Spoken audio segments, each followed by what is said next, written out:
that can bring spiritual growth to a halting screech? They are. I already know that. Now, many times we have said that to someone, yeah? Without even a pause or a thought. After saying or thinking those 4 words, we close our openness and our growth. We really do. So we're at a time in evolution of humankind that we need to be really honest and to clarify our prosperity consciousness. Yes, again. It's like an ongoing thing. That's why we're going to do it for the next 4 weeks. We're just going to keep talking about prosperity. We talked about prosperity all of last month, and we're going to continue it. It's a very uplifting topic, and it's the truth of our being, and we need to know more. I need to know more about it. Life expressing our brilliance is a part of that prosperity consciousness. Sharing our gifts, making this a world that works for everyone. Why not? It's better than the alternative. Those things are a heck of a lot easier to do when you're not struggling, though, to pay your bills. Or wondering where your next meal is coming from. The teachings from the life of one of the wealthiest people that ever lived are what we're going to base our teachings on today, our talk on today, and it's from Scripture. And this month, we will delve into the prosperity secrets of Moses. Do you know that he's one of the richest people in Scripture that ever lived? So, what will we go today with that? Well, the beginning is always a good place to start. It's usually where I start most things. We will use a book based on the teachings of Catherine Ponder, a prosperity minister, teacher, author, who's fantastic. And we're using the book, Millionaire Moses, one of her great books. So here we go. And before we go, let's take a moment to establish something really important. Who remembers what 40 stands for metaphysically? I know you know. Okay, it really means all the time it takes for transformation. 40 is a really great number. Noah and company spent 40 days on the ark. Buddha spent 40 days under the Bodhi tree. Jesus spent 40 days being tempted. It was also 40 days between his resurrection and ascension. Moses and the Israelites spent 40 years in the wilderness. A long time. And I spent 40 years being married. So I felt it was absolutely complete. And so I ended it because transformation had already occurred. I'm right there with all those biblical people. So these are just a few examples, and there are lots of others. The number 40 represents all the time that it takes, that is needed for transformation. So it cannot always be literally 40 days or 40 years or whatever it is, but it is the amount of time that it takes for transformation of our consciousness to occur. Moses had 3 such periods in his lifetime. They were the Egyptian period, the Median desert period, and finally the well-known wilderness period. So the first one, I'm going to talk about them briefly. The first one was a period in the court of the Pharaoh. Moses' first period was spent as the adopted son of the wealthiest man alive, King Pharaoh. In this period, he was exposed to immense material wealth. He lived in opulence. He grew up appreciating and expecting the finer things in life. He doesn't think that there's anything wrong with having them. He never was told, money is the root of all evil. You don't deserve it. Money doesn't grow on trees, one of my favorite, because it doesn't make any sense. Do you know that most of the sayings we were brought up with do not make any sense whatsoever? But anyway, that's kind of like the words we heard, or you'll never make anything of yourself. All those things that we might have heard, admittedly, but he never heard those. He never heard any of that. And he had all the wealth that one could imagine. And our lesson here is that if we are not comfortable with material wealth, I hear a lot of people say, oh no, it's not material things that matter. I just want to travel, I just want to, and to me it's like, I want to do both. What's wrong with both? No one says both. I want both. Material wealth is great, but so is spiritual wealth. That's more important. But that's what we're going to talk about today. But we need to realize that we deserve all the good we could ever encompass, embrace in our lives. So do something. Give yourself a day of opulence, whatever that is. Do things for yourself. Expand that prosperity consciousness. I love going into, when we travel or any time, to areas of really the great mansions and opulence, because it lifts my spirit. It lifts my spirit. So if we don't have that, we can go into nature. Mother Nature is the greatest example of all the opulence that there is. There is no lack. There is no limitation there. Ernest Holmes spoke of the opulent wastefulness of Mother Earth because it doesn't care. It just gives and gives and gives, and the beauty is just there for us to appreciate. But more than having that outer experience of wealth during this first period, back to Moses, he was given instructions on the inner laws of prosperity and how to use them. Everything that we'll be talking about in this series of talks. So let me touch ever so briefly on the foundational secret that he was taught, that all we must, and this is all that we must get. This is all that we must get here. So here it is. Substance is the key to all wealth. So I'm going to say that again because it is critically important. It's a critically important point. And a secret then, that is not really a secret at all, but substance is the key to all wealth. What is substance, you might ask? Interesting that Panda does not, in her book, she doesn't even talk about substance. But I read the book, this one other book, many times, and it's Wallace Wattles' The Science of Getting Rich. And that whole book is all about substance. If you've ever seen the movie The Secret, then you'll know that this was the book that changed her life. Wallace Wattles' book, The Science of Getting Rich. Anyway, I want to quote him. He wrote this in 1910. And he discussed substance in detail. He says this: everything we see on earth is made from one original substance, out of which all things proceed. New things are constantly being made, and older ones are dissolved. But all are made out of the one thing. He talks about this in every chapter. There is no limit to this formless substance.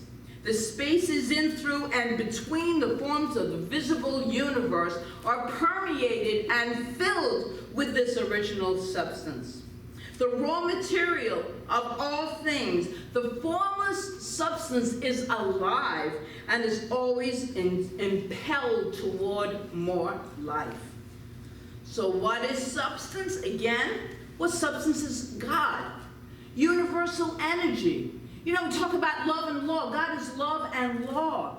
Well, that law is the substance, it's the doer of all things. We think and it is done.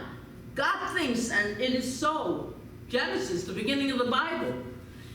It is so. Just thinks and it is so. Universal energy, we can call it source energy. Whatever we want to call it, it's the creator of all that ever shall be. All New Thought writers talk about it. They talk about the substance, the law of good, the law of God. It's what we create out of. It is limitless and takes the form we feel and think into it and brings forth the demonstration. If things keep happening in our lives over and over again, the same scenario, different situation, take a look at what we're thinking and what we're feeling, because that is the biggest clue as to what we are experiencing. So this prosperity secret is the basis of all wealth. And Moses learned this in the first period. So in this first period, Moses gained an appreciation of and a comfort with outer material wealth. Acquired information and knowledge of the inner creative methods of wealth. This is an important balance. The greatness of Moses lay in his ability to have a relationship with both sides of prosperity, the physical and the metaphysical. So think for a moment, where are you? Where are you in this? Do you have a good balance here? If not, what can you do to get into the balance?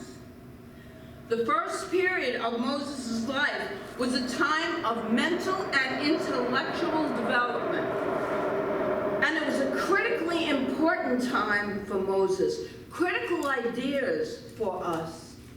But it was only the beginning of complete transformation. I need to remember the 3 stages of his 40 years. Something happened to end that period. And that has a powerful message for us as well. Moses saw the abuse the Egyptians were heaping upon the Israelites. And he couldn't stand it, so he killed one of the Egyptian guards. And then he had to flee Egypt. He saw something in his life, maybe we can relate to this, and the life of those around us that we didn't like. And he used force to get rid of it. If we only learned about co-creative ability from the material and intellectual standpoint, we too may make this mistake that Moses made during that period.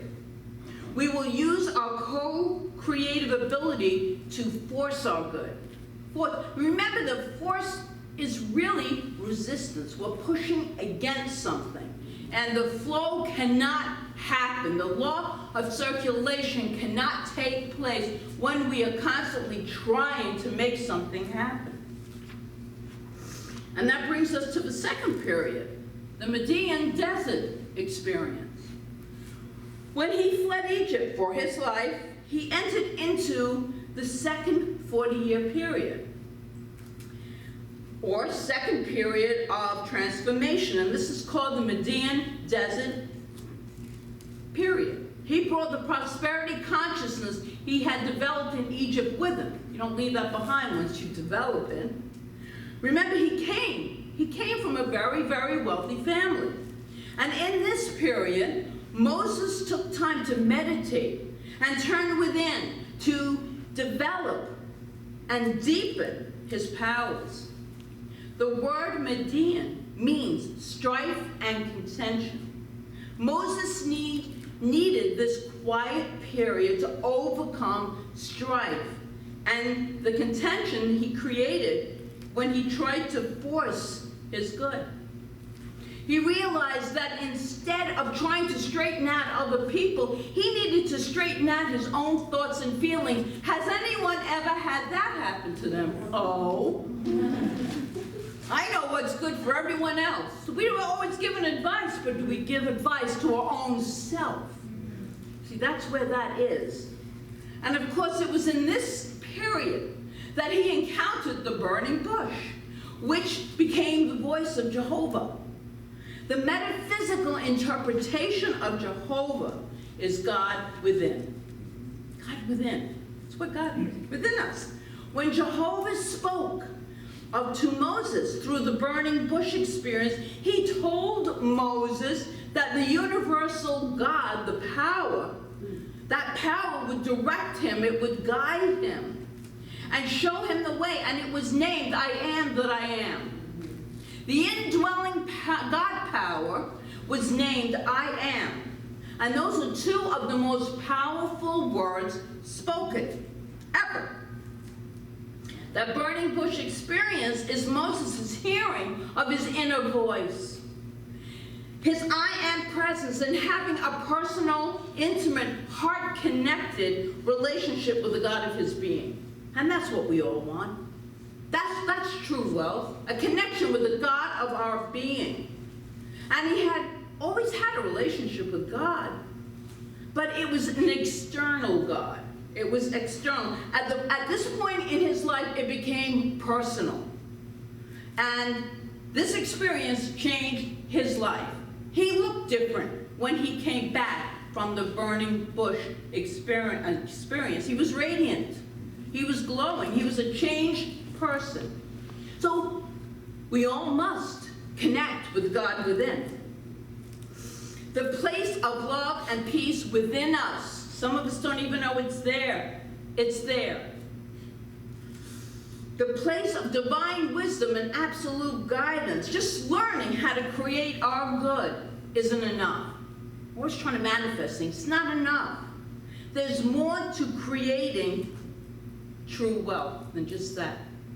When Moses doubted his ability to get his followers out of Egypt, Jehovah gave him a rod. The rod is great. To help him. When Moses lifted that rod, he brought blessings. And when he lowered that rod, he brought curses. You might have heard this before. Your I am is your rod of power. Think about it. Get a visual. That's your rod of power, that I am consciousness. I am is the name of God, the God within you, God within each and every one of us. And that's where our power. It can be either a blessing or a curse. It can be a curse if we are forever saying, I am discouraged. I am not worthy. I am sick. I am weak. It goes on and on. I am. We can always replace that with I feel. Much more powerful, because the universal substance that we just talked about, the law of the divine good, is always responding to our word and our emotion. So hold that staff really, really high, because you will manifest those very things that you do not want. The I am nature of God within you cannot be sick, cannot be discouraged, because it is filled with life, it is filled with power and unlimited good. The I am spoken upward increases our blessings, increases our good, and the good is always outpictured. If you've ever truly just let yourself go into the power of the divine, and you just know that it's always going to support you, it outpictures anything you could ever imagine for yourself. So that brings us into that third period. Finally, we get to the famous period, Moses' final 40 years of transformation. And at first, it doesn't seem to be very prosperous whatsoever. For heaven's sake, 2 million people wandering around the wilderness aimlessly does not appear very prosperous to me. But it was during this period that Moses combined all that he had learned in the first two periods and then deepened tremendously. The mission then of this is for us to live our lives. So I want to set a nice foundation. The mission of Moses during this period was to demonstrate and teach the Hebrews that God was the source of their supply. He was to teach them how to trust God, how to one day at a time for their supply. One day at a time for their supply. And so you hear us say here that the divine universe always supports me in every way, every day, because it does when we let go of how we think it should look. This is a huge, huge teaching. And this is, if this is the only point you get today, then that's fantastic. That is amazing. It's enough. It's all you need. Trust God one day at a time, for all your supply, and it shall be provided. Now please don't go into the future, because that's what a lot of us do. You know, we start worrying about what's going to happen. We don't know what's going to happen. How could we possibly know? Look what's going on today. We could never have known this 2 years ago. So stay in the moment and know that all your needs are met, always, in all ways. And of course, this was a period in Moses' life of ups and downs. And for the Israelites as well, traipsing all over the wilderness. Sometimes they were happy to have been delivered from bondage. Remember, they escaped from Egypt. Other times they criticized Moses for having brought them into this desolate wilderness. And great learnings of staying power come forth from this period. So great that they will be the focus of the rest of this series of talks. For now, let's look at these 3 periods of transformation in Moses' life as a metaphor for our journey. Because this is all to relate us, to empower us, to encourage us, and to reassure us that truly all is well.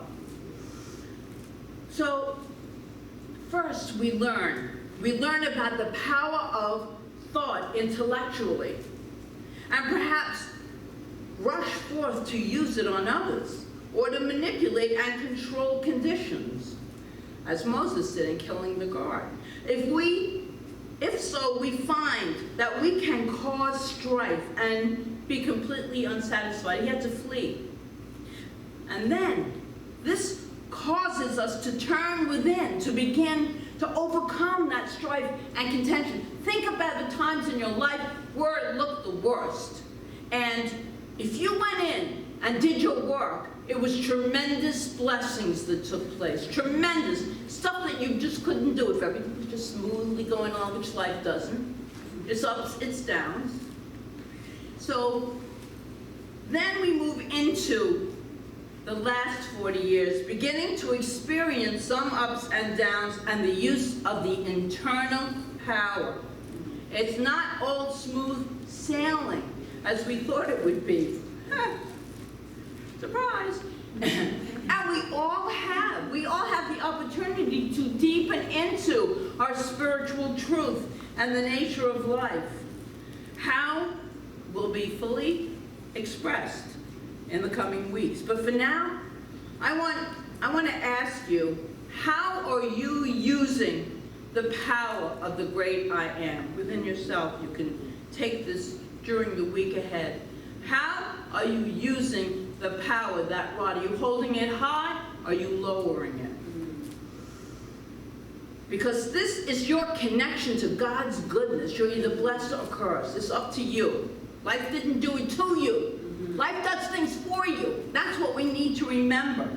So I want to end this morning in prayer of affirmations. I'd like you to repeat after me. So I invite you to close your eyes now if you like. And you can repeat these after me because these are so powerful. It comes from Catherine Ponder's book. So, I am health, strength, and peace. I am health, strength, and peace. I am happiness and prosperity. I am happiness and prosperity. I am strong, well, and vital. I am strong, well, and vital. I am beautiful, serene, and poised. I am beautiful, serene, and poised. I am eternally youthful. I am eternally youthful. Yes. I am happy and free. I am happy and free. I am open and receptive to my highest good. I am open and receptive to my highest good. In mind, body, and financial affairs. In mind, body, and financial affairs. Here and now where I am. Here and now where I am. Good things happen. Good things happen. Because I am one with God. Because I am one with God. And so you are, and so it is. And so it is.